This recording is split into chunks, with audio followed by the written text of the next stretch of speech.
6 أنواع من النساء لا يصلحوا للزواج، وآخر نوع أخطر نوع.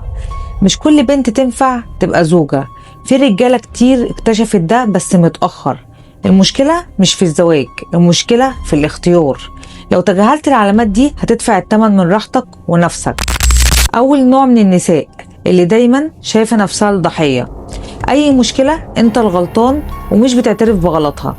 تاني نوع من النساء اللي بتحب السيطرة، كل حاجة لازم تمشي على مزاجها، ولو معترض تبقى المشكلة فيك. تالت نوع من النساء اللي بتقلل منك قدام الناس، هزار فيه إهانة وكلام يكسرك، والأخطر تقولك بهزر. رابع نوع من النساء اللي عايزة تاخد بس، عايزة اهتمام، فلوس، هدايا، خروجات، تقدير، بس لما يجي دورها تختفي. من الآخر ما بتشيلش مسؤولية زوج وأسرة وأولاد. خامس نوع من النساء الجريئة، اللي وانت ماشي جنبها تلاقيها بتبص على الرجالة.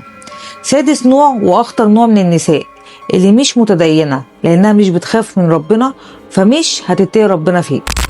اختصار كلامي، الزواج الصح بيرفعك مش بيكسرك، وأي علاقة تخليك أضعف مهما كان اسمها إيه فهي غلط ومسارها هتنتهي.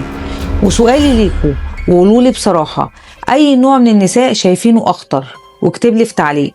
ولو الفيديو عجبك اعمل لايك وشير علشان يوصل لكل الناس. أنا آسيا عبد الرحمن ودي النضارة السوداء. سلام.